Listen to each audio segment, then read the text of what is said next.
देवी की नंदनाय च नंद गोप कुमाराय गोविंदाय नमो नमः।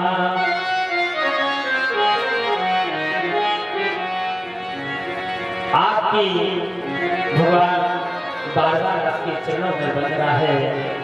आप श्री कृष्ण गोविंद वासुदेव देवकी नंदन नंद गोप के लाडले गोविंद को हमारा बार-बार आपके चरणों में प्रणाम है। कुंती ने प्रभु से वरदान मांगा और कहा, प्रभु मुझे कुछ नहीं चाहिए, अगर चाहिए तो सिर्फ जीवन में एक ही चीज देना। क्या? अगर आज हम और भगवान के मंदिर में जाते हैं तो भले ही एक अगरबत्ती लेकर जाए, 2 अगरबत्ती लेकर जाए, थोड़ा सा प्रसाद लेकर जाए, 2 रुपए का, और परमात्मा के चरणों में लाखों करोड़ों की मांग कर देते हैं। प्यारे बंधुओं, नहीं, भगवान से कभी मांगना नहीं चाहिए। क्यों? अगर भगवान से आप मांगते हो तो आप भगवान से मांगकर भगवान को छोटा बना देते हो। क्यों? भगवान नहीं जानता क्या तुम्हारे पास क्या है क्या नहीं है, ये भगवान भी जानता है। प्यारे बंधुओं, इसलिए भगवान से कभी मत मांगो। भगवान बिन मांगे मोती मिले, मांगे मिले ना भीख। परमात्मा सब जानते हैं, तो परमात्मा के सामने हाथ फैलाना ही है। तो भगवान बस अपने चरणों की भक्ति प्रदान करना, हमारा जीवन भक्तिमय हो जाए, हमारा जीवन शास्त्रमय हो जाए, हमारा जीवन आपके चरणों में रत हो जाए। बस परमात्मा से ये मांगोगे तो प्यारे तुम्हारे जीवन का मार्ग बदल जाएगा, तुम्हारे जीवन की दिशा और दशा दोनों बदल जाएगी। परमात्मा से कभी मत मांगो, वो सब जानते हैं, क्योंकि विधि कर लिखा को मैटर हारा। जो तुम्हारे मजाक पर विधि ने लिख दिया वही होगा। परमात्मा के सामने 5 रुपए का प्रसाद लेकर जाते हैं और 5 लाख का निवेदन कर देते हैं, 5 करोड़ का निवेदन कर देते हैं। भगवान, कुछ लोग तो ऐसे भगवान हमारे लड़के की नौकरी लग जाए, भगवान हमारी भैंसिया है जो 5 किलो दूध देती थी 3 किलो दे रही, भगवान 2 किलो और बढ़ाओ। तो भगवान दूध बढ़ाने के लिए थोड़ी ना बैठे। प्यारे बंधुओं, हमारा जीवन शास्त्र सम्मत होना चाहिए। आज कुंती माता ने 26 श्लोकों में भगवान की सुंदर कथा दी। ये है भगवान की सुंदर कथा, ये है भगवान का चिंतन, ये है जीवन का परम प्रसाद। क्योंकि कहने लगी, विपदा शून्यः सस्वतंत्र तत्र जगत गुरो भगवतो दर्शनम यस्याद पुनर्भव दर्शनम।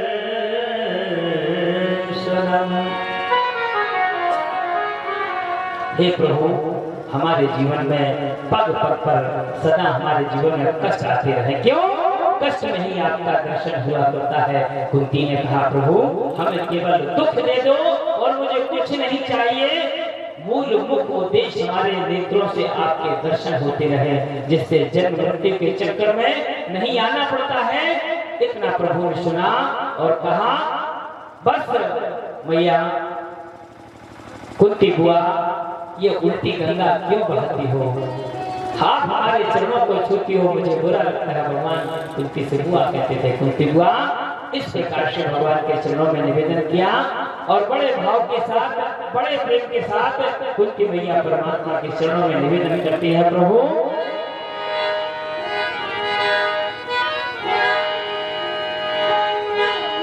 बाके बिहारी देना सहारा, कहीं छूट जाए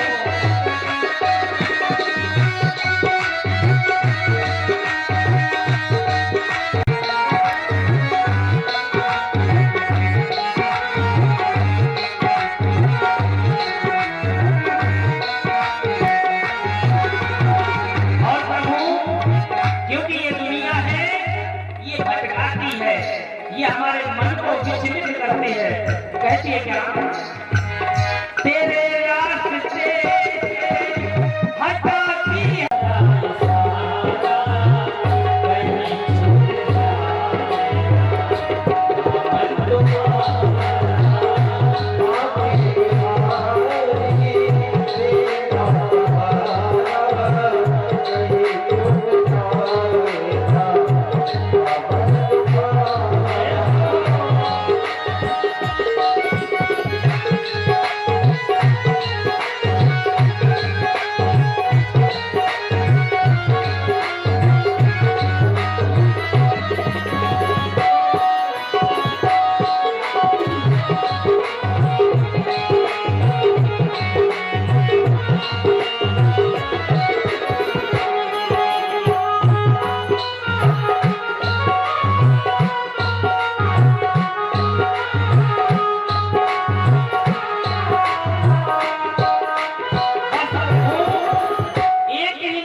जीवन का मार्ग बदल जाएगा। तेरा नाम मुझको है भगवान के चरणों में बस अपने मन का भाव समर्पित करके एक ही कामना करना, परमात्मा मुझे इन सांसारिक वस्तुओं में मेरा मन भले ही न लगे, परमात्मा बस आपके चरणों का मुझे आसरा मिल जाए। आपके चरणों का आसरा मिल जाएगा, प्यारे हमारे जीवन का कल्याण हो जाएगा। क्यों? जानते हैं ये संसार में जितने भी प्राणी हैं जो मैं और ये अहंकार में घूम रहे हैं, जानते हैं उनकी औकात क्या है? एक संत जी गाया करते थे, कहते थे मानो जो ये फूला फूला फिर रहा है, जानते हो ये क्या है, कैसा है, इसकी औकात क्या है, इसकी कीमत क्या है? एक माचिस की तीली और एक लोटा भी लकड़ियों का ढेर, कुछ घंटों में रात इतनी सी है बस आदमी की औकात, इतनी सी है। क्यों? प्यारे बंधुओं, पैसा बैंकों में पड़ा होगा, नौकर हाथ जोड़े खड़ा होगा, तिजोरी मन ही मन इतराएगी, पत्नी दरवाजे तक आएगी, जो जिंदगी भर कमाता रहा धन धन धन, आज हुआ उसी का निधन। प्यारे बंधुओं, जिसको हम अपना मान करते हैं, जिसके लिए हम अपने जीवन में कर करके अंत तो गत्वा यही समाप्त हो जाते हैं। अरे तेरे राम धन तूने नहीं कमाया, तेरा जीवन बेकार। कुछ लोग सोचते हैं अरे बुढ़ापे पे कमा लेंगे, बुढ़ापे पे राम धन कमा लेंगे। प्यारे बंधुओं, ये क्या तेरी गारंटी है कि तू बूढ़ा होगा?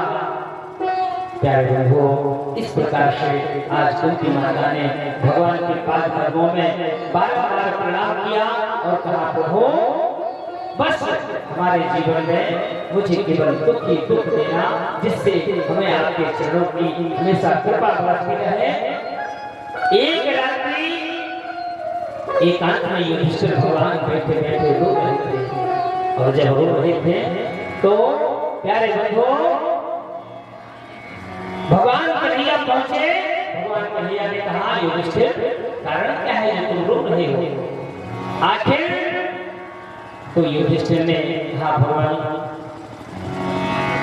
युद्ध तो हमने जीत लिया है, लेकिन अब राज्य करूं तो करूं किस पर?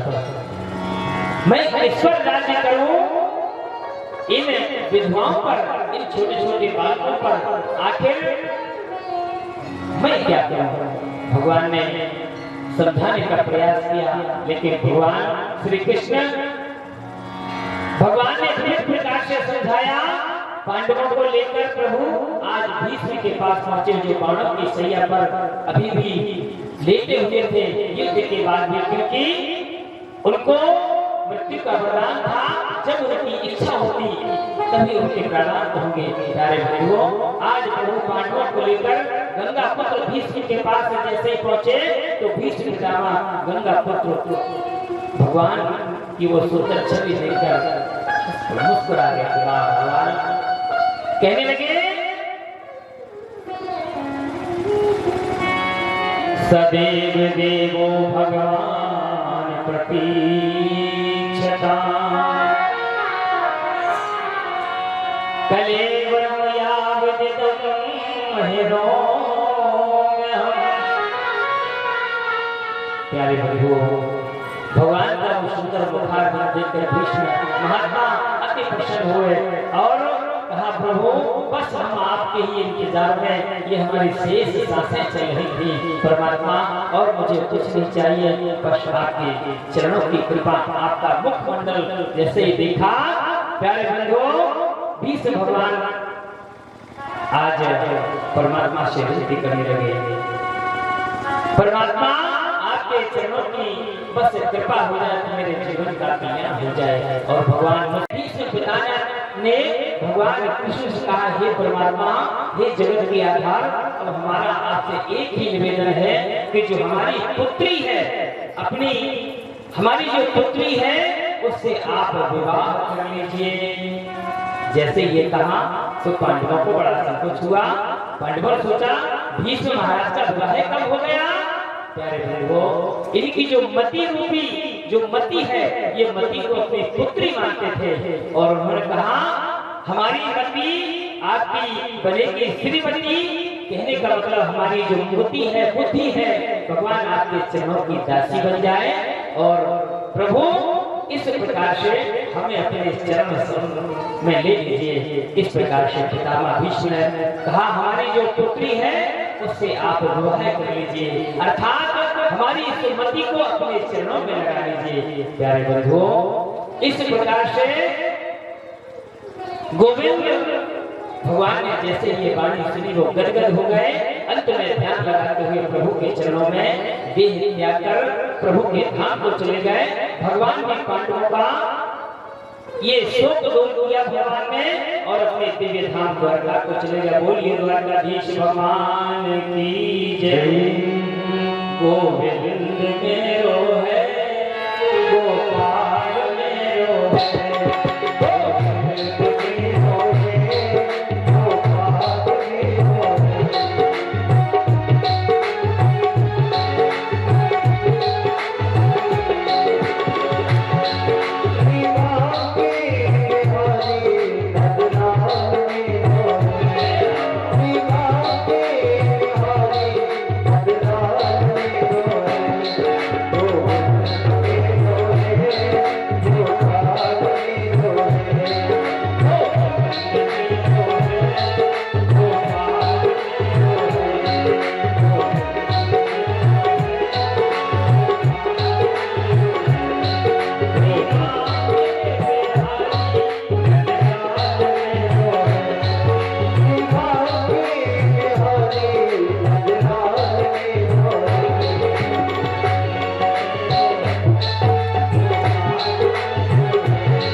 सोमवार महात्मा ने सूत जी महाराज जी से कहा, महाराज जी आगे परीक्षित का क्या हुआ, ये कहानी तो अधूरी ही रह गई। प्यारे बंधुओं, सोनक ने कहा, प्रभु परीक्षित का आखिर जो कथा सुना रहे थे परीक्षित जी महाराज की, वो कथा सुनाए, क्योंकि जो श्रोता होते हैं श्रोता बड़े भाव के साथ भगवान की कथा को श्रवण करते हैं।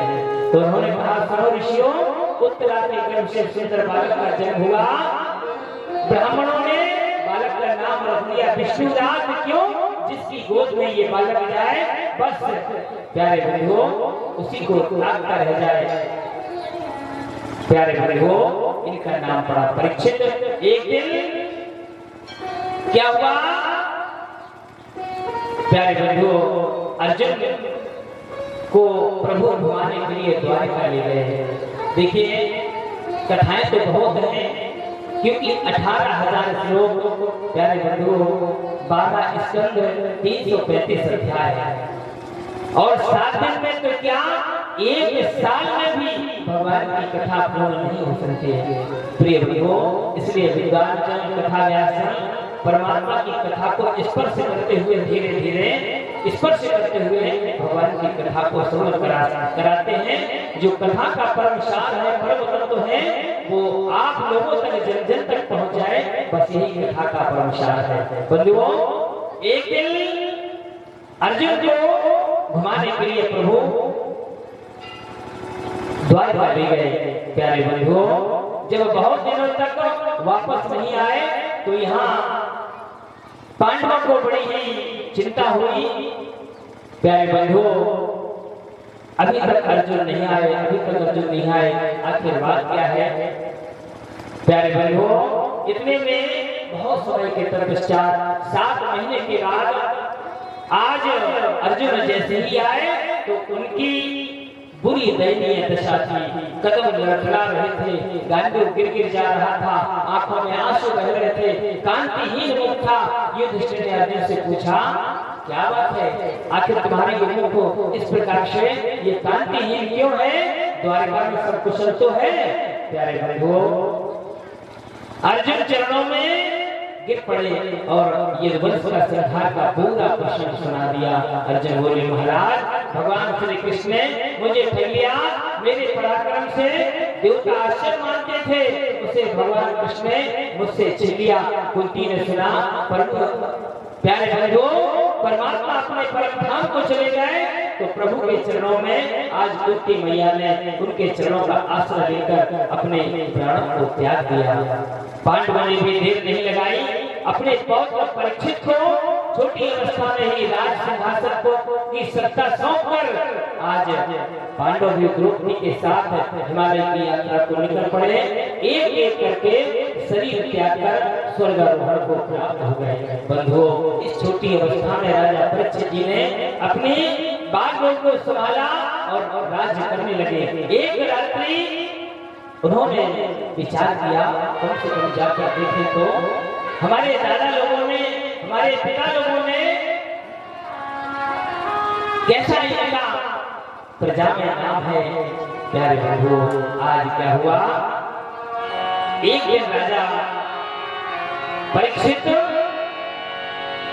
शिकार करने के लिए आज जंगल में निकल पड़े। तत्र गोमिथुनम राजा हन्यमान मनाथ वज्र दंडहस्तम चैव शतम ददृशे नृपलाक्षणम्।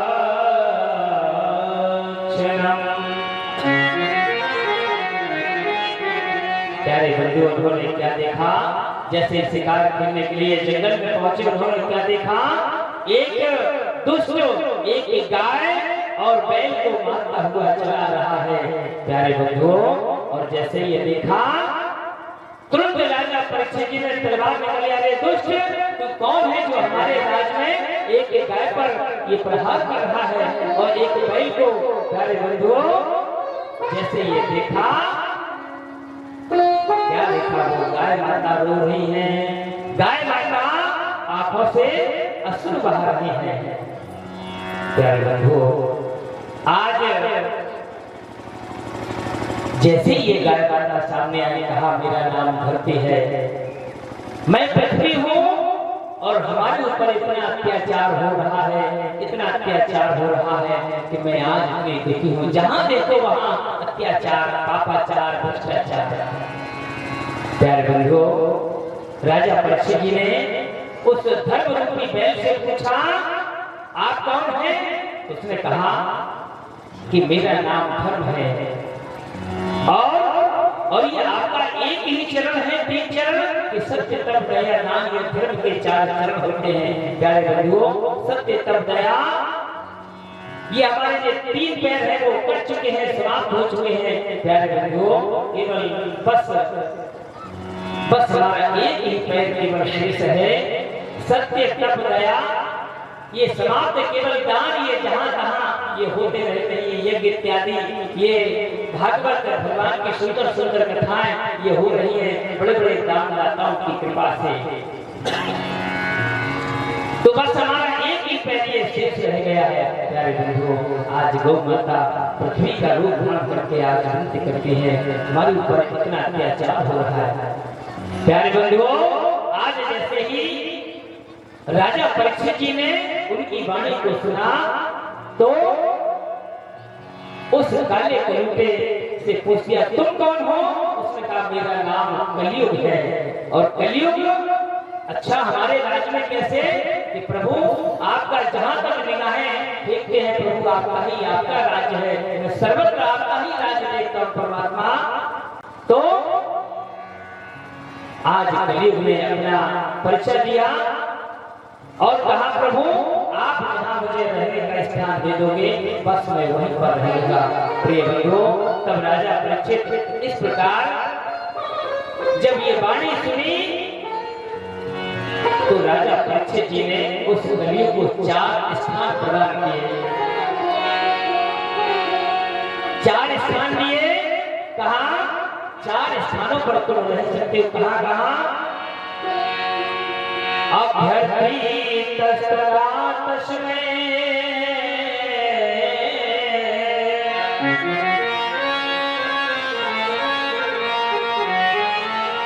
स्थानानि करे गदो। और वो 4 स्थान, द्यूतम पानम स्त्रियः सूना यत्रा धर्मस्य चतुर्विधः।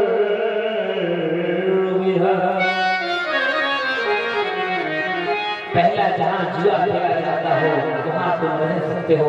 दूसरा, जहां पर मदिरा का पान होता हो कलयुग तुम वहां रह सकते हो। तीसरा, व्यभिचारी लंपट पुरुष हो वहां तुम रह सकते हो। जहां जीव जंतुओं की हिंसा होती हो, मुर्गे बकरे इत्यादि काटे जाते हो, ये 4 स्थान जो कलह के केंद्र हैं, यहाँ पर कलयुग का वास है। कलयुग हाथ जोड़कर खड़ा हो गया, प्रभु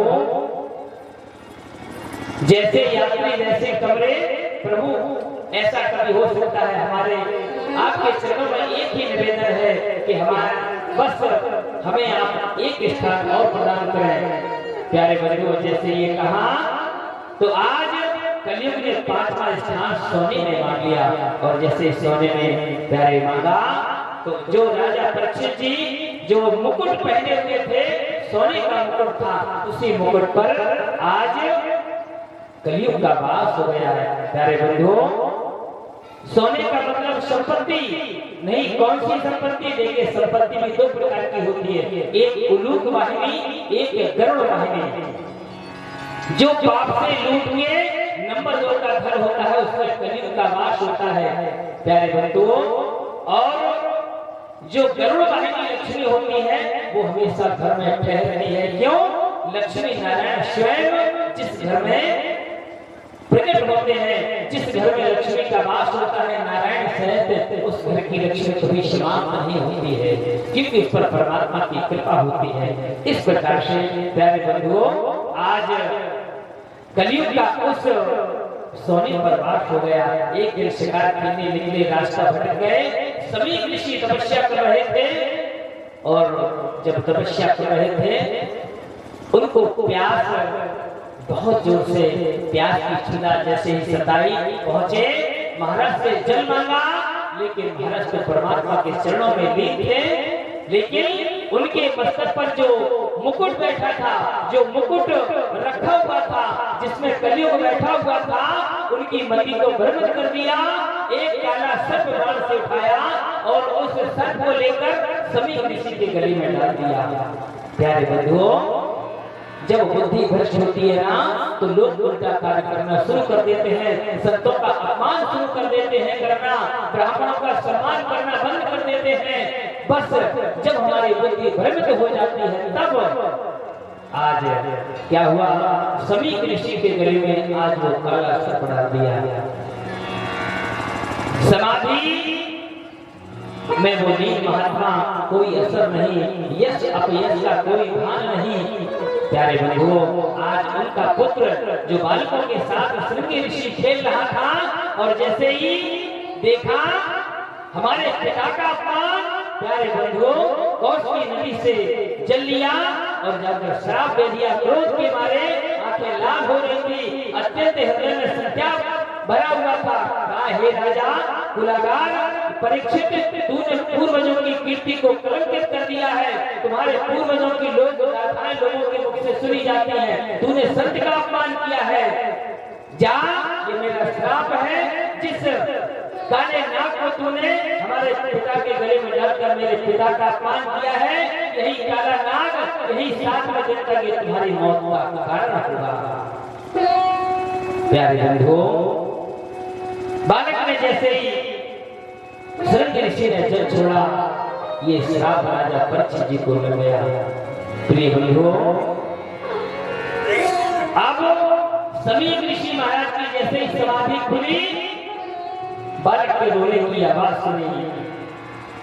कहा, बेटा तू रो क्यों रहा है? पिताश्री के चरणों में प्रणाम किया। पिताश्री, एक राजा आया था, राजा ने आपका अपमान किया, मुझसे रहा नहीं गया और मैंने उस राजा को श्राप दे दिया कि जा, यही काला नाग यही काला तक्षक 7 दिन तेरी मौत का कारण होगा। प्यारे बंधुओं, समीक ऋषि महाराज ने बहुत डांटा, क्योंकि ऐसा धर्मपरायण राजा मिलना दुर्लभ है। अब जब भी राजा मिलेंगे धर्मनिरपेक्ष मिलेंगे। एक अपने शिष्य गौरव को भेजा और राजा को अवगत कराया, और जब राजा परीक्षित जी को पता चला तो प्यारे बंधुओं कि 7 दिन में हमारा मरना है, अब हमारी कोई गारंटी नहीं। प्यारे बंधुओं, सर्वस्व त्याग कर गंगा के किनारे अनशन व्रत लेकर बैठ गए और वहां पर अनेक ऋषि महर्षि सब आने लगे। राजा ने बस सत्य महात्मा से एक ही प्रश्न किया कि हम जैसे म्रियमान मनुष्य को क्या करना चाहिए, और यही सब कहानी हम सब लोगों की भी है, क्योंकि 7 दिन में हम सभी लोगों को भी मरना है। प्यारे बंधुओं, इतने में ही हजारों साधु संतों के बीच में इतने में व्यास पुत्र सुखदेव जी महाराज का आना हुआ। बोलिए सुखदेव जी महाराज की। तथा भव भगवान व्यास पुत्रो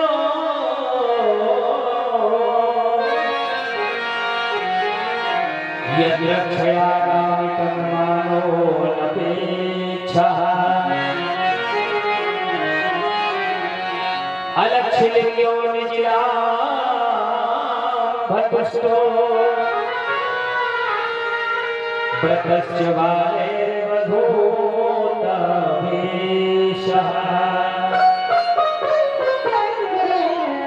प्यारे बंधुओं, भगवान स्वयं सुखदेव के रूप में वहां प्रकट हो गए। दिगंबर स्वरूप है, सुखदेव निजानंद में पड़े हैं। प्यारे बंधुओं, उन्हें किसी प्रकार की कोई चिंता नहीं है। सुखदेव का आज राजा परीक्षित जी महाराज ने आज उनका पूजन किया और उनको आसन दिया और कहा, महाराज आप जैसे संत परमहंसों का दर्शन, आप जैसे संतों का दर्शन होना बड़ा मुश्किल है। प्यारे बंधुओं, अब हमारा आपसे केवल एक ही प्रश्न है, क्या हम जैसे प्रेमान मनुष्य को क्या करना चाहिए? आपके चरणों की यदि कृपा हो जाए, आपका प्रसाद मुझे मिल जाए, आपका वचनामृत हमको प्राप्त हो जाए, मरने वालों को क्या करना चाहिए? कहने लगे, वर्यादेशते कृष्णहातो लोके हितमोनप आत्मविषमतः पुंसाम श्रोतव्यादाद्या सूर्यः। सुखदेव ने कहा, आपने बहुत सुंदर प्रश्न किया। वर्यादेशते कृष्णहातो लोके हितमोनप आत्मविषमतः पुंसाम श्रोतव्यादिषु यह परा। आपने बहुत सुंदर प्रश्न किया, लोक कल्याण की भावना से किया। प्यारे बंधुओं, आज सुखदेव जी महाराज बड़े भाव के साथ, बड़े प्रेम के साथ, बड़े आनंद के साथ आज राजा परीक्षित जी को कथा सुनाने लगे। और राजा परीक्षित जी को कथा सुनाई, कहने लगे सबसे पहले अपने मन को लगाने के लिए 4 बातों का ध्यान रखना चाहिए। कौन कौन?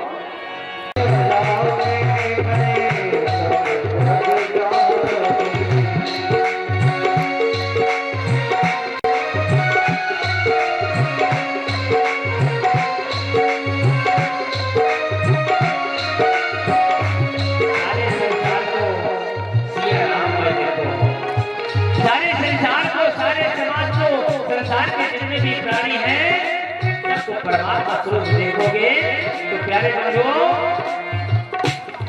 जीवन का, तुम्हारे जीवन का मार्ग ही बदल जाएगा, तुम्हारे जीवन की दिशा ही बदल जाएगी। या राम ऐसा जगानी करो प्रणाम जोर जुग पानी, ये हमारे जीवन का लक्ष्य है।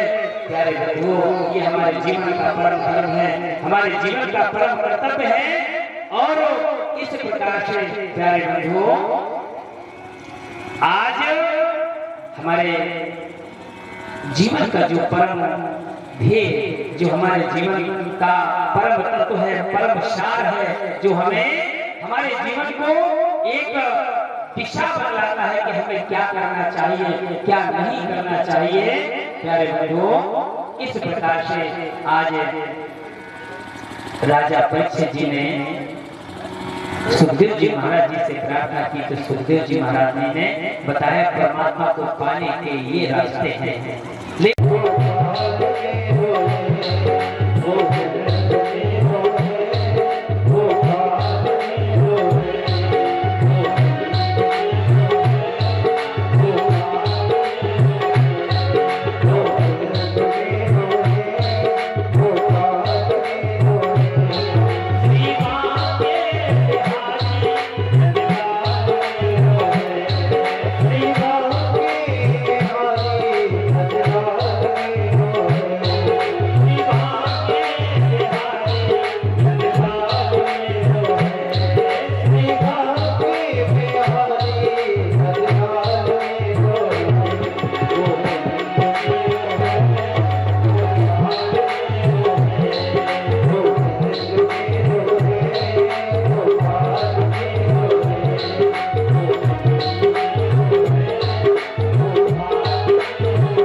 नारद जी ने अपने पिता ब्रह्मा से एक बार प्रश्न पूछा, परमात्मा ये जो सारी सृष्टि आपकी कृपा से जो दिखाई दे रही है, सतरजतम, ये जो सृष्टि चलती है सब आपकी ही कृपा से ही चलती है। प्यारे बंधुओं, भगवान की उपमा कमल से की जाती है, क्योंकि नभ कंज लोचन कंज मुखकर कंज पद कंजाम। प्यारे बंधुओं, ये सृष्टि कैसे प्रारंभ हुई, इसका मुझे विस्तार से प्रभु बताने की कृपा करें। प्यारे बंधुओं, भगवान की उपमा कमल से की जाती है। क्यों? जब ये नारद जी ने प्रश्न कर दिया तो भगवान आज ब्रह्मा जी अपने पुत्र नारद को बता रहे हैं, नाभि भगवान, क्योंकि जब सृष्टि का शुभारंभ हुआ तो यहाँ कुछ नहीं था, केवल जल ही जल था।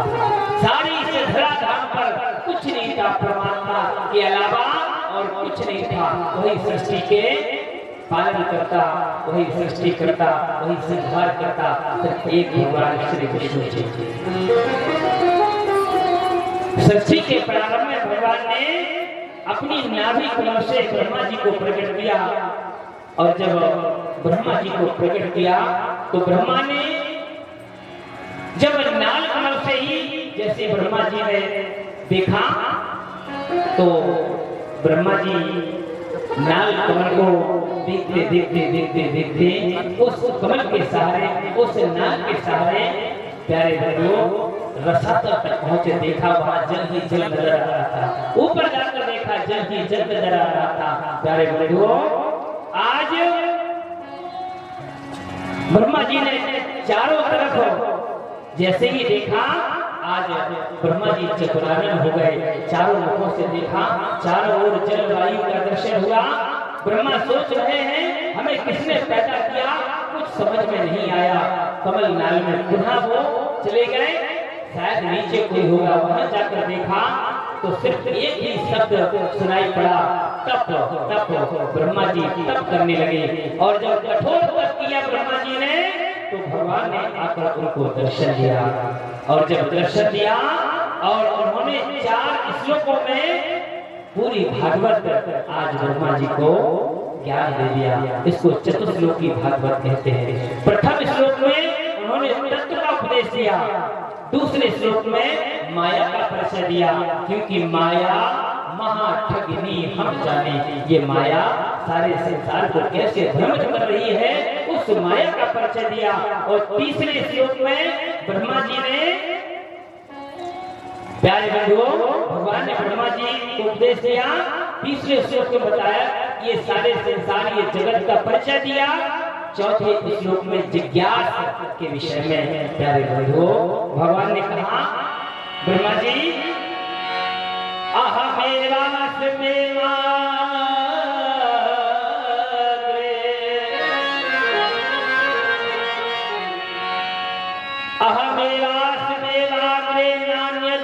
सत सत परम पश्चाद हम यदे तच्योगो सिद्ध सार सत्यम।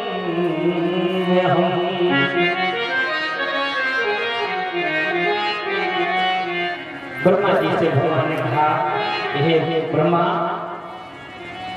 शुरू में ये सारे संसार को हमने ही रचाया है, कोई दूसरा निमित्त नहीं है।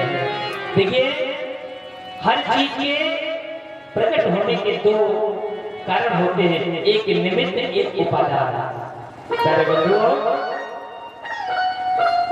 तो ब्रह्मा जी ने कहा कि महाराज कुछ तो मटेरियल ये संसार को बनाने के लिए बनाया होगा, कुछ तो होगा। कि भगवान ने कहा कोई मटेरियल नहीं, मैं मटेरियल स्वयं हूँ और बनाने वाला भी नहीं हूँ, निमित्त नहीं हूँ, उपादान भी नहीं हूँ। प्यारे बंधुओं, इस प्रकार से आज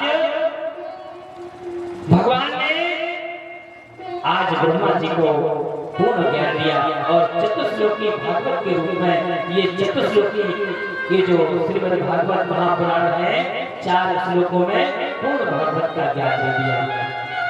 बोलिए भागवत भगवान की जय। आज प्यारे बंधुओं, एक दिन श्री विदुर जी महाराज का सत्कार नहीं किया तो प्यारे बंधुओं, आज भगवान कृष्ण कहा आगे तुम्हारी जैसी मर्जी। आज भगवान कृष्ण विदुर के यहाँ बड़े प्रेम और बड़े भाव के साथ, क्योंकि ये प्रेम परमात्मा, क्योंकि प्रेम से प्रकट हो नहीं जाना, परमात्मा वही प्रकट होते हैं जहाँ परमात्मा को प्रेम मिलता है। आज भगवान कृष्ण स्वयं विदुरानी के घर पहुँचते हैं। आज हस्तिनापुर का महल त्याग दिया। प्यारे बंधुओं, दुर्योधन की मेवा त्यागी, साग विदुर घर खाई, सबसे ऊंची प्रेम सिखाई। प्रेम की पराकाष्ठा सबसे ऊंची होती है। प्यारे बंधुओं, जैसे ही भगवान कृष्ण काका विदुर के यहाँ पहुंचे, विदुरानी स्नान कर रही थी और इतनी भाव विभोर थी, मन में इतना परमात्मा के चरणों में इतना प्रेम था कि भूल गई हम क्या कर रहे हैं, स्नान कर रही थी। जैसे ही आवाज खटखटती हुई कन्हैया बाहर खड़े थे, प्रिय बंधुओं, जैसे ही भगवान का आगमन हुआ, बड़े प्रेम और भाव के साथ नाच के प्रेम से गाने लगे, कहा वाह धन्य है हमारा जीवन, धन्य है हमारा ये जीवन जो आज भगवान कन्हैया स्वयं हमारे दरवाजे पर है। और भगवान जाता कहाँ है? केवल अपने भक्तों के यहाँ, अपने भक्तों के यहाँ परमात्मा का पदार्पण होता है। तो बड़े भाव के साथ नाचकर गाने लगे, क्योंकि आज कन्हैया, आज हरि स्वयं आए हैं। आप सब लोग भी बड़े भाव के साथ, प्रेम के साथ हरि का अवतार आपके हृदय में हो जाए, इस भावना से भगवान के सुंदर इन पंक्तियों का आनंद लें। अरे विदुर घर पाहुना आज हरियाए विदुर घर पाहुना आज हरियाए विदुर घर पाहुना आज हरियाए।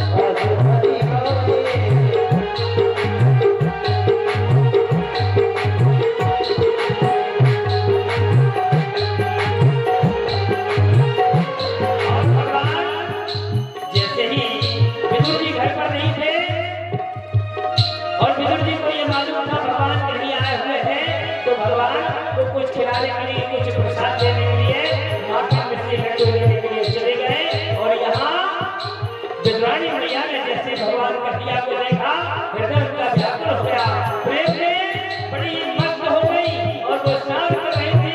उसी अवस्था में भगवान के सामने दौड़ी चली आई प्यारे बंधु, और जैसे ही दौड़ी चली आई भगवान ने देखा प्यारे बंधु हृदय आज भर गया।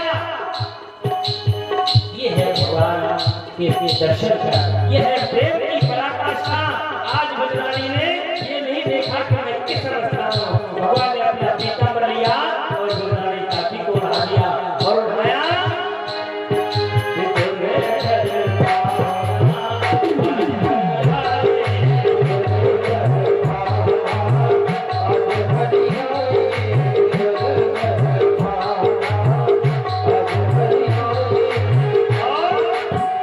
विदुर नहीं घर थी विदुरानी,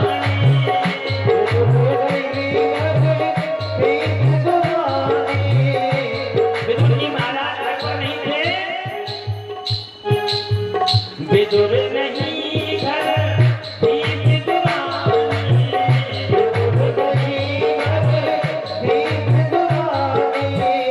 आवत देखे साथ बतानी, आवत देखे साथ बतानी। भगवान कन्हैया को देया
सनो और जहाँ साक्षात परमात्मा घर पर आए हो तो प्रेम क्या होता है उस गोपियों से पूछो। प्रेम क्या होता है माता सबरी से पूछो। प्रेम क्या होता है विद्राणी से पूछो। प्रेम क्या होता है केवट से पूछो। ये प्रेम है क्या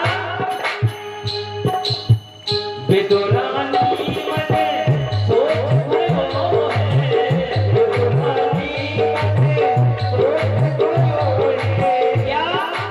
भगवान सब जानते हैं, अंतर्यामी है। घर में अबे कछु नाच बनो है, घर में अबे कछु नाच बनो है।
प्रसाद लेकर बड़े भाव के साथ आज भगवान कन्हैया को कहते हैं कि अपने लाला को कहाँ बिठा रखा, क्या खिलाऊं, क्या करूं, क्या न करूं, भाव भाव कर सब कुछ भूल गई है, क्यों परमात्मा दोनों ने क्या किया, केला लेकर आई और क्या किया, केलों को छील छील कर जो कटनी करनी थी वो नीचे फेंक रही है, जो छिलका छिलका था भगवान कन्हैया को खिला है। भगवान प्रेम के साथ 10-15 छिलके खा गए, क्योंकि प्रेम प्रेम होता है। बंधुओं कदली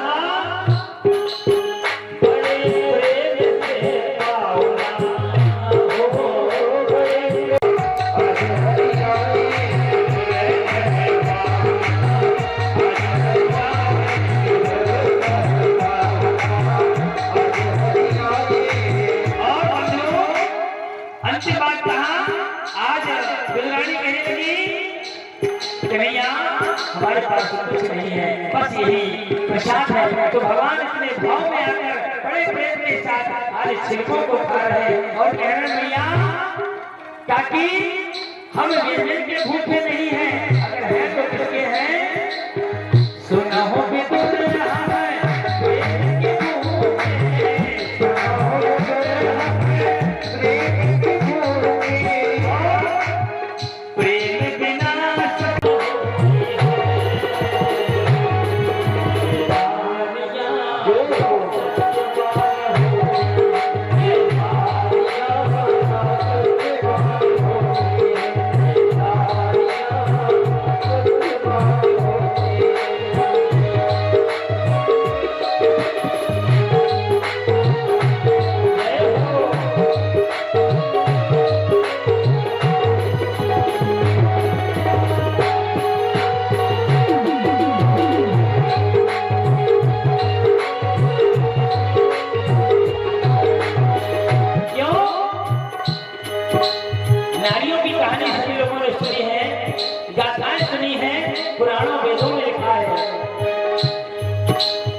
देवताओं को छोटा छोटा बालक बना दिया।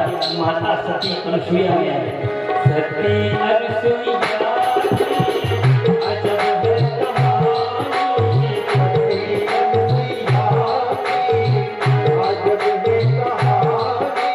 और वहां पर घुमा ब्रह्मा ने या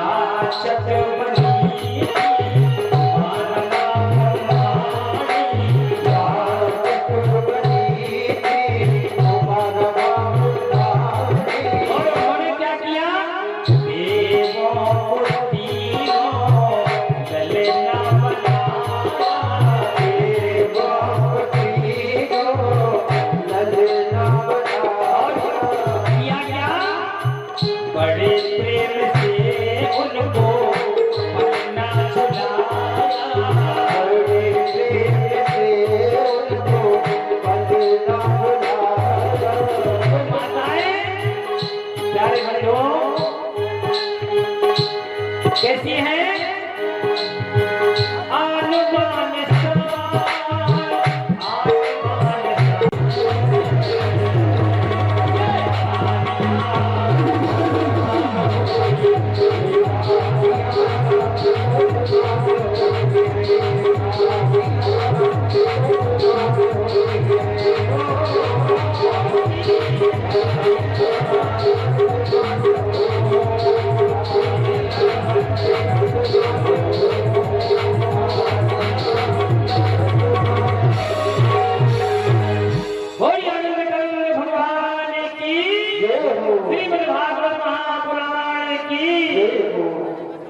बड़े भाव के साथ, बड़े आनंद के साथ आप सभी लोगों ने भगवान की कथा को सुना।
सीता समारो कृतवां भागम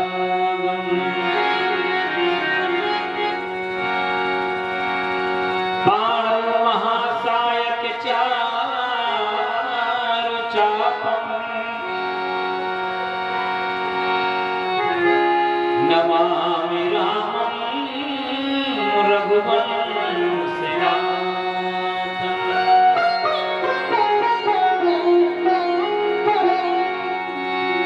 यत्र यत्र रघुनाथ कीर्तनं तत्र तत्र कृतमस्तु कार्यम्। वासुदेवाय पूर्णलोचनम्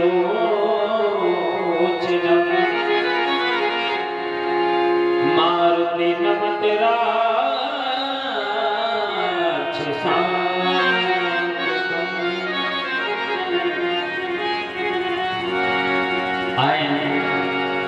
श्री राधे भैया सर्वेश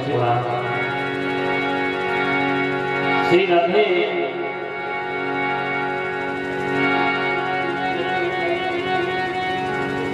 राधे श्री राधे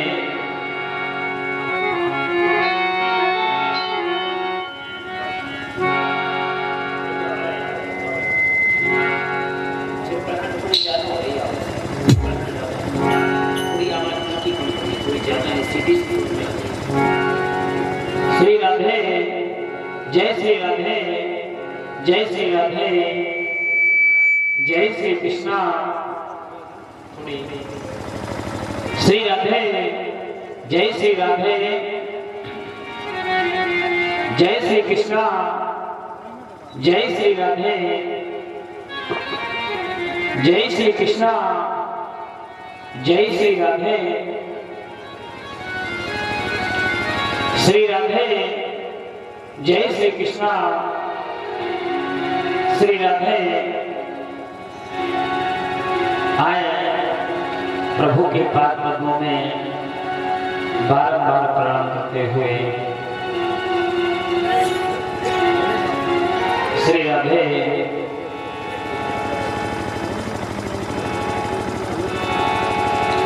सभी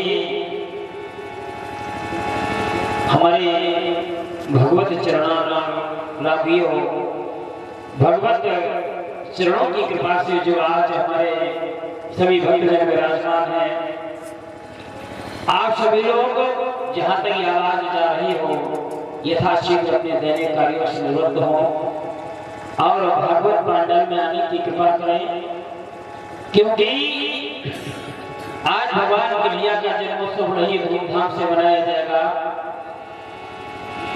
ये भगवान की नगरी है, सारी भूमि गोपाल की, और जहाँ संत चरण पड़ जाते हैं प्यारे बंधुओं, वहाँ एक तीर्थ बन जाता है। आए प्रभु के चरणों में लोकाभिरामम रणरंगधीरम राजीवनेत्रम रघुवंशनाथम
जहाँ श्री राम जी सरकार की कथा होती है, मेरे घनश्याम की कथा होती है, श्री हनुमान जी सरकार किसी न किसी रूप में आकर कथा को श्रवण करते हैं। श्री राम कथा रस रसिक प्रभु शंभुनाथ हनुमान प्रेम सहित आसन धरहु सुनहु कथा करूँगा। जय जय श्री राधा रमण, जय जय नवल किशोर, जय गोपी चित चोर प्रभु, जय जय माखन चोर।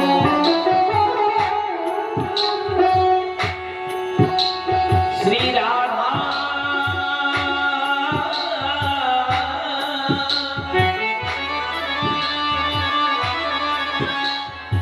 श्री राधा मेरी स्वामिनी, मैं राधे को दासी, जन्म जन्म मोह दीजियो, श्री वृंदावन को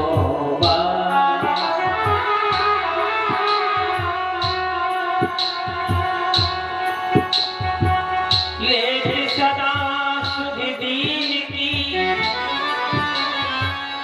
सहज गया के धाम, जननी जनक राजेश के प्रभु श्री सीता।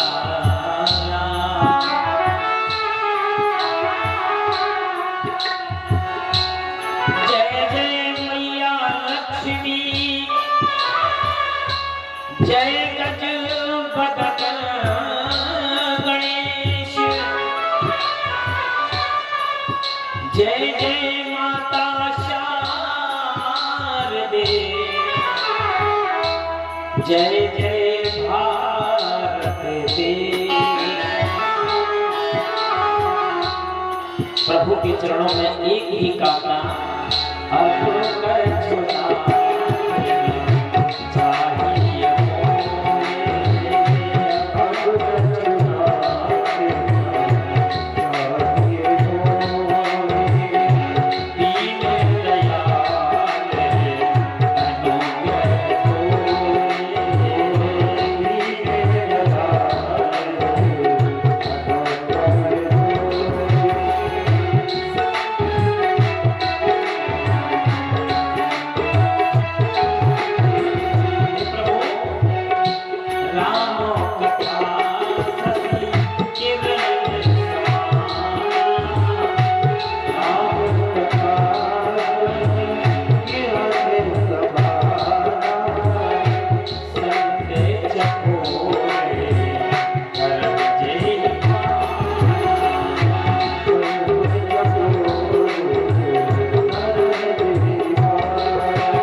भगवान की श्रीमद् भागवत महापुराण की काल भैरव सरकार की व्यास जी महाराज की सुखदेव जी महाराज की संत भगवान की ग्राम के सभी देवताओं की जय जय श्री राधे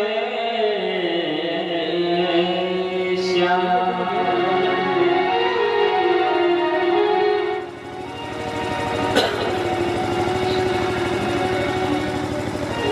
अखंड ब्रह्मांड नायक परात्पर अखिलेश्वर अकारण करुणा गुणालय भक्त वांछा कल्पतरु पीतांबरधारी परम मंगलमय भगवान स्वरूप श्रीमद् भागवत महापुराण इस साप्ताहिक ज्ञान यज्ञ के माध्यम से रास राशेश्वरी श्री राधा रानी उन युगल सरकार के चरणों में हम सभी लोगों को आज ये परम सौभाग्य प्राप्त हुआ। भगवान की सुंदर कथा को यमुना मैया के किनारे सभी लोगों को ये अवसर प्राप्त हुआ। भगवान की सुंदर कथा को श्रवण कर रहे हैं। उन युगल सरकार के चरणों में बारंबार प्रणाम करते हुए आए हुए समस्त श्रोता सज्जन बंधुओं एवं भगवत चरण कमलानुरागियों एवं मंगलमयी ममतामयी वात्सलमयी हमारी माताएं बहनें सभी हमारे आदरणीय सम्मानीय संत वृद्धजन परमपिता परमेश्वर परमात्मा की सभी चैतन्य आत्माएं आए हुए समस्त हमारे भक्त वृद्धजन आए तन्मयता से प्रेम से सहज भाव से आत्मसमर्पण की भावना से भगवान की सुंदर कथा को श्रवण करें, क्योंकि ये भगवान की कथा ही हमारे जीवन की व्यथा को मेट सकती है, हमारे जीवन के मार्ग को सुलभ कर सकती है, हमारे जीवन को एक अच्छी दिशा निर्देश देकर हमारे जीवन को एक प्रकाश की ओर ले जा सकती है। ये है भगवान की सुंदर कथा। हमारे जीवन में जो जन्मों जन्मों का जो जन्म जन्मांतर का जो पाप हमारे सिर पर बैठ जाता है, उस पाप के कारण हमारा जीवन दुर्दांत हो जाता है, हमारा जीवन व्यर्थ हो जाता है, हमारा जीवन अंधकार में चला जाता है। कथा में लोगों का मन नहीं लगता, सत्संग में मन नहीं लगता, स्थान पर जाने का समय नहीं मिलता।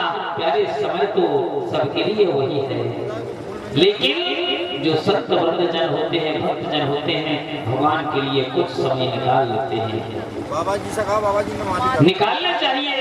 ये जिंदगी जब तक रहेगी, जिंदगी फुर्सत में होगी काम से, प्यारे कुछ समय ऐसा निकालो जो प्रेम कर लो रब से। जीवन में भगवान के लिए समय नहीं निकाला, जिस परमात्मा ने आपको ये मानव जीवन दिया, आपको ये सुंदर जीवन दिया, आप उसके लिए समय नहीं निकाल सकते हो तो प्यारे कहाँ खोए हुए हो, कहाँ अपने जीवन को व्यर्थ में डाले हुए हो। बंधुओं, हमारे संत ऋषि महामुनियों ने शास्त्रों में यही बताया है कि परमात्मा के श्री चरणों में जो नतमस्तक होकर अपने जीवन को प्रभु के चरणों में समर्पित कर देता है, भगवान उसके सारे क्लेशों को नष्ट कर देते हैं। भगवान के चरणों में बैठने का एक नियम होता है। शास्त्र कहता है कि हमें हमारे जीवन में जो हम अहंकार है, हमारे जीवन में जो एक सोचने की प्रक्रिया है, एक ऊंचा नीचा छोटा बड़ा समय नहीं, ये कुछ नहीं सोचना है। भगवान की सुंदर सी कथा को समय निकालकर सारे अहंकार जो हृदय में अहंकार का अंकुर जो व्याप्त हो गया है, बड़े और छोटे का, ये हमें अपने जीवन से निकालकर परमात्मा के चरणों में समर्पित भावना से समर्पित होकर भगवान की कथा को श्रवण करना चाहिए। ये शास्त्र कहता है, ये श्रुति कहते हैं, ये वेद वेदांत कहते हैं। प्यारे बंधुओं, जीव को कभी कभी अहंकार हो जाता है, जीव को अभिमान कब होता है? ये शास्त्र कहता है जब जीव को ईश्वर सत्ता का ज्ञान नहीं होता तब वह अभिमानी हो जाता है। प्यारे बंधुओं, यदि सत्ता का बोध हो जाए तो अहंकार ही उसके जीवन में क्यों आ रहे हैं? भागवत में लिखा है, भगवान के रोम रोम में करोड़ों ब्रह्मांड लुढ़कते हैं, करोड़ों ब्रह्मांड। प्यारे बंधुओं, और ये हम सभी लोग जानते हैं कि प्रत्येक मनुष्य के शरीर में 3.5 करोड़ रोम होते हैं, रोम बाल। प्यारे बंधुओं, तो ये तो निश्चित है कि भगवान के विग्रह में 3.5 करोड़ रोम तो होंगे, ये तो पक्का है। और एक एक रोम में भगवान के करोड़ों ब्रह्मांड लुढ़कते हैं। प्यारे बंधुओं, हमारे पास 2-4 गाड़ी आ जाए, थोड़ा बहुत धन दौलत रुपया सोना चांदी यदि आ जाए तो हम अपने आप में भूल जाते हैं, उस परमात्मा को भूल जाते हैं, हम अपने आप में आ जाती है। शास्त्र कहता है, इसलिए हमें अपने जीवन में कभी अहंकार तो नहीं करना चाहिए। प्यारे बंधुओं, क्यों? अगर मान लीजिए भगवान के रोम रोम में जब करोड़ों ब्रह्मांड लुढ़कते हैं, अगर अपना ब्रह्मांड ढूंढने से हजारों वर्षों में यदि कभी मिल भी जाए, एक अनुमान लगना। देखिए, जब अहंकार आ जाता है तो मानव को ये बात सोचना चाहिए, समझना चाहिए, क्या अगर धोखे से अपना ब्रह्मांड की अगर जानकारी भी हो जाए, अगर मिल भी जाए, मान लो अपना ब्रह्मांड मिल गया, भगवान के एक रूप में जो करोड़ों ब्रह्मांड लुढ़कते हैं, अपना यदि ब्रह्मांड मिल जाए तो प्यारे बंधुओं, हमारे ब्रह्मांड में 14 लोक होते हैं। नीचे के 7 लोक और ऊपर के 7 लोक। नीचे के 7 लोक तल अतल वितल सुतल तलातल रसातल पाताल, ये हमारे नीचे के लोक हैं। और ऊपर भू विश्वहा जग तप सत्य और मह, ये 14 लोक हुए। प्यारे बंधुओं, भूलोक 14 लोकों में मुख्य 3 लोक होते हैं। उनमें एक मृत्यु लोक मुख्य लोक है, और उस मृत्यु लोक में 7 द्वीप हैं, और उन 7 द्वीपों में एक जम्बू द्वीप है, और फिर जम्बू द्वीप में 9 वर्ष हैं। उनमें फिर एक भारत वर्ष है, और उस भारत वर्ष में एक उत्तर प्रदेश है, उसमें फिर एक जिला, जो जिला जालौन यहाँ लगता है, जो जिला है, फिर उसमें एक गांव है कौड़ा कुर्राही। प्यारे बंधुओं, मैं ये क्यों बता रहा हूँ? इसलिए कि कभी कभी अहंकार का अंकुर यदि आ जाए तो ये बात समझ लेना चाहिए। और उस गांव में एक काल भैरव बाबा जी का मंदिर है, उस मंदिर के प्रांगण में आज ये भगवान का ये सत्संग, ये भगवान की कथा ये चल रही है। अब समझो परमात्मा की सत्ता कितनी विशाल है, और हम थोड़ा सा मेरे पास आने पर ये हम भूल जाते हैं प्यारे भाइयों कि हमारे पास ये है, और इत्यादि इत्यादि। हम अपने जीवन को इसी अहंकार में डुबा देते हैं प्यारे बंधुओं। इसलिए अपने जीवन से अहंकार को हटाकर, अपने जीवन से इस मद को हटाकर भगवान के श्री चरणों में मन लगाकर लग जाओ प्यारे, कल्याण होगा। तेरे जीवन का रास्ता बदल जाएगा। तो जो तेरा जीवन अंधकार में जा रहा है, अहंकार में जा रहा है, अरे मैंने किया, अरे मैंने किया, मैंने, अरे प्यारे तू कर क्या सकता है? कुछ नहीं कर सकता। बिनु हरि कृपा सुलभ न सोई। देखिए संत और साधारण मनुष्य में क्या अंतर होता है? छिपना और छपना। संत महात्मा जो होते हैं वो अपने को छिपाते हैं, कंदराओं में इत्यादि इत्यादि एकांत में बैठकर भगवान की तपस्या करते हैं, भगवान का तप करते हैं एकांत में। लेकिन छपना वो पसंद करते हैं, वो कहते बस मेरा नाम हो, आगे आगे मेरा नाम हो, मुझे छापो। तो छपना और छिपना संतों का ये स्वभाव होता है कि वो हमेशा छिपकर यानी कि एकांत में परमात्मा का चिंतन करते हैं, भजन करते हैं प्रिय बंधुओं। इसलिए हमें अपने जीवन को एक सत्य कर्म की ओर ले जाते हुए, सत्य कर्म करते हुए परमात्मा के चरणों को मुझे पाना चाहिए। ये जीवन का परम लक्ष्य है, तो ये जीवन का परम सत्य है। इसलिए प्रिय बंधुओं, बड़े भाव के साथ, बड़े प्रेम के साथ, सभी लोग आनंद के साथ अपने, क्योंकि कर से कर्म करो विधि नाना और मन राखो जहां कृपा निधाना।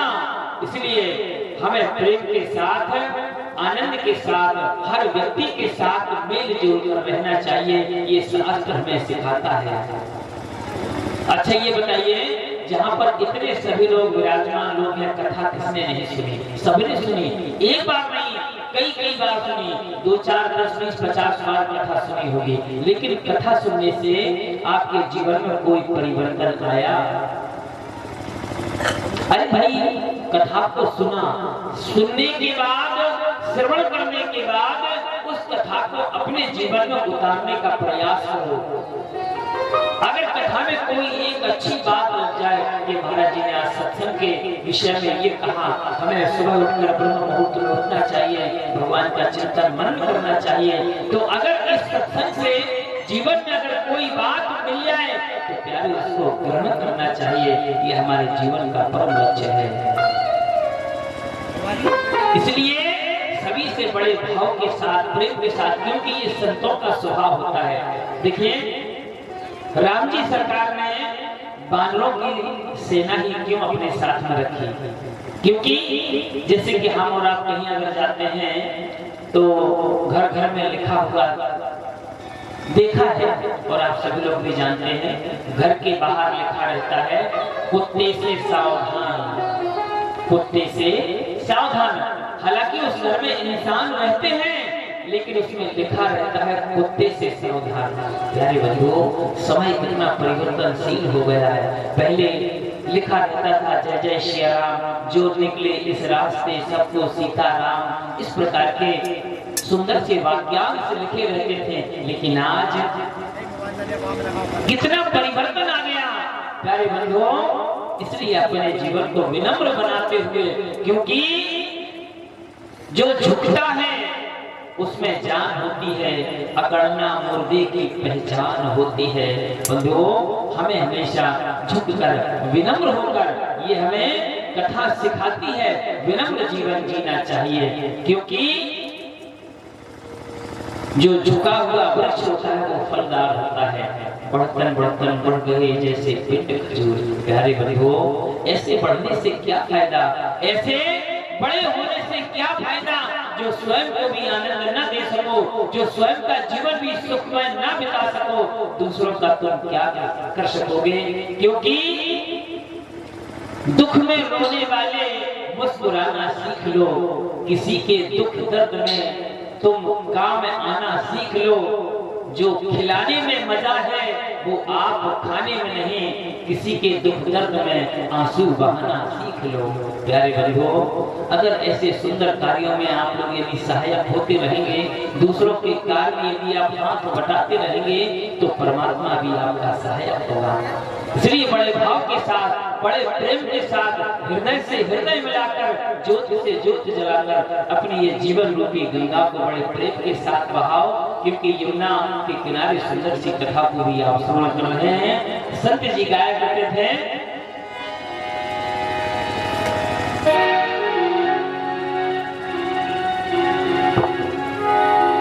श्री राधे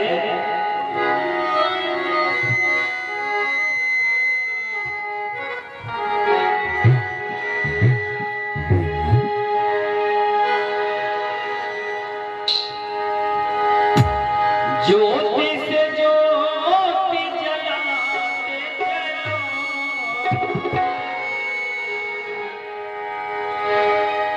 हरि ज्योति से ज्योति जलाते चलो, प्रेम की गंगा बहाते चलो, प्रेम की गंगा बहाते चलो, प्रेम की गंगा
जीवन में कभी भी भेदभाव नहीं करना चाहिए। क्यों?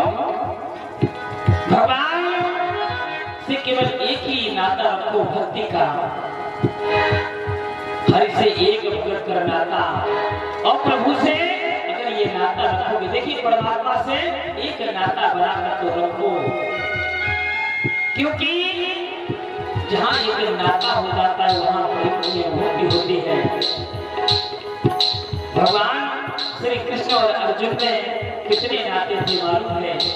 जीजा साले का भी नाता था, गुरु और शिष्य का भी नाता था, मित्र मित्र का भी नाता था, इत्यादि इत्यादि।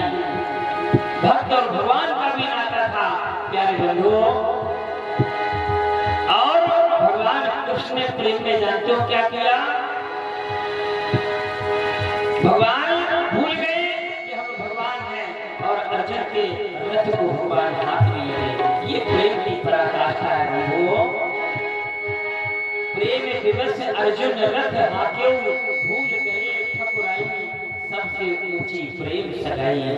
प्रेम की पराकाष्ठा प्यारे बहुत ऊंची होती है। तो कौन है ऊंचा कौन है नीचा, सब में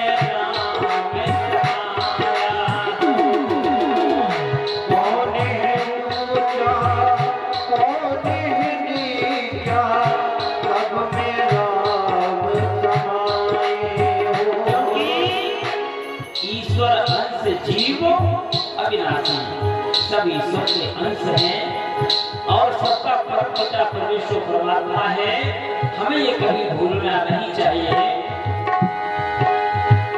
भेद भाव के झूठे भरम में ये मानव भर माया, भेद भाव के झूठे भरम में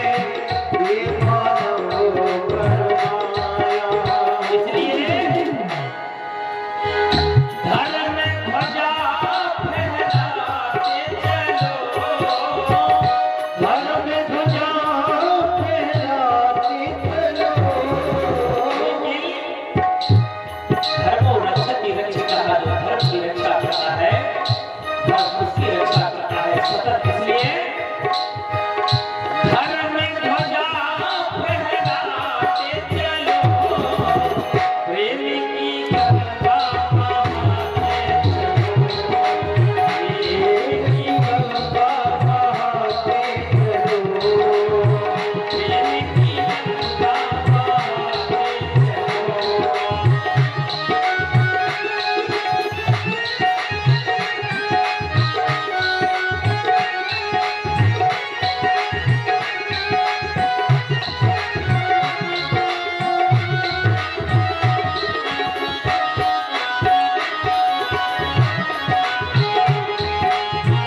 इस प्रकार से भगवान की सुंदर जो कथा का रसास्वादन सभी लोग कर रहे हैं, बड़े भाव के साथ, प्रेम के साथ आनंद ले रहे हैं। सुखदेव जी महाराज कहते हैं, राजन सुखाय कर्माणि करोति लोको, ना कहे सुखम वान्यदुपारमं वा, विन्देते भूयस्ततयेव दुःखम् यदत्र युक्तं भगवान् वदे।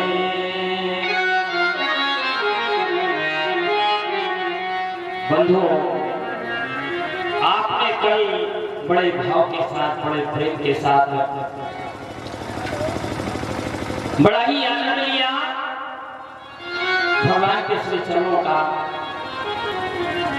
विदुर जी ने इतना प्रेम भगवान कन्हैया के चरणों में किया, विदुरानी ने कितने बड़े भाव और प्रेम के साथ भगवान के श्री चरणों में अनन्य जो प्रेम किया, क्योंकि भगवान ने फिर उनको एक भक्ति का वरदान दिया। क्योंकि परमात्मा हमेशा उसी के हृदय में रहते हैं जो सदा भगवान के श्री चरणों में हमेशा रत रहता है।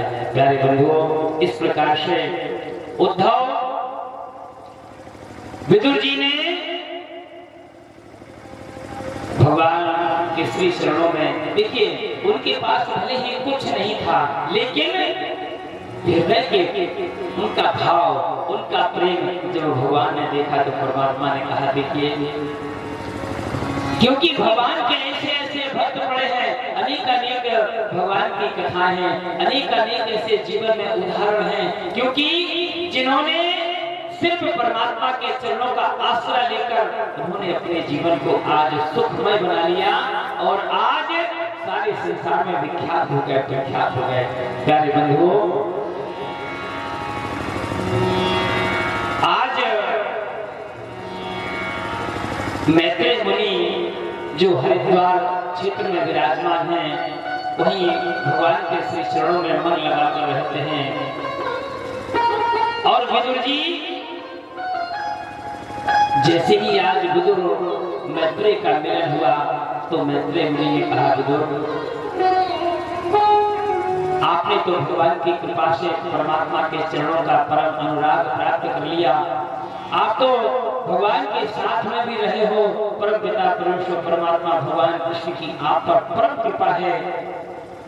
अब लेकिन विदुर जी के हृदय में एक प्रश्न गूंज उठा के, प्रभु कि हाँ, बस मुझे एक बात मेरे हृदय में मेरी शिक्षा है प्रभु, क्या कि ये सारी सृष्टि में ये दिखाई दे रही है, सृष्टि के प्रारंभ में क्या था? बस प्रभु ये मेरा प्रश्न है, ये बता दीजिए, ये सृष्टि का शुभारंभ कहाँ से हुआ, कैसे ये सारा संसार, ये 84 लाख योनियां, ये संसार के विचरण करने वाले इतने सारे ये जीव जंतु दिखाई दे रहे हैं, प्रभु इनका शुभारंभ कहाँ से हुआ? तो मैत्रेय मुनि ने, प्रिय बंधुओं, बड़े भाव के साथ, बड़े प्रेम के साथ आज विदुर जी महाराज को समझाना प्रारंभ कर दिया। कहने लगे, हे विदुर, सृष्टि के प्रारंभ में भगवान के नाभि कमल से ब्रह्मा ने अपने संकल्प मात्र से 4 पुत्र उत्पन्न किए, सनक, सनंदन, सनातन, सनत कुमार, और कहा, बेटा जाओ इस संसार में सृष्टि करो। प्यारे बंधुओं, जैसे ही ये कहा तो सनक, सनंदन, सनातन, सनत कुमार, इन 4 ब्रह्मपुत्रों ने मना कर दिया कि भगवान पिताश्री, हम इसमें सहायक नहीं हो सकते, हम सृष्टि बढ़ाने में हम ये सहयोग नहीं कर सकते। क्यों? मुझे तो भगवान का भजन ही करना है और मुझे भजन के अलावा मुझे कुछ नहीं करना। प्रिय बंधुओं, आज जैसे ये कहा तो ब्रह्मा जी को वहां क्रोध आ गया। प्यारे बंधुओं, और जब क्रोध आया तो उनकी भक्ति से एक बालक उत्पन्न हो गया और उस बालक का नाम रुद्र पड़ा। वह रोने लगा,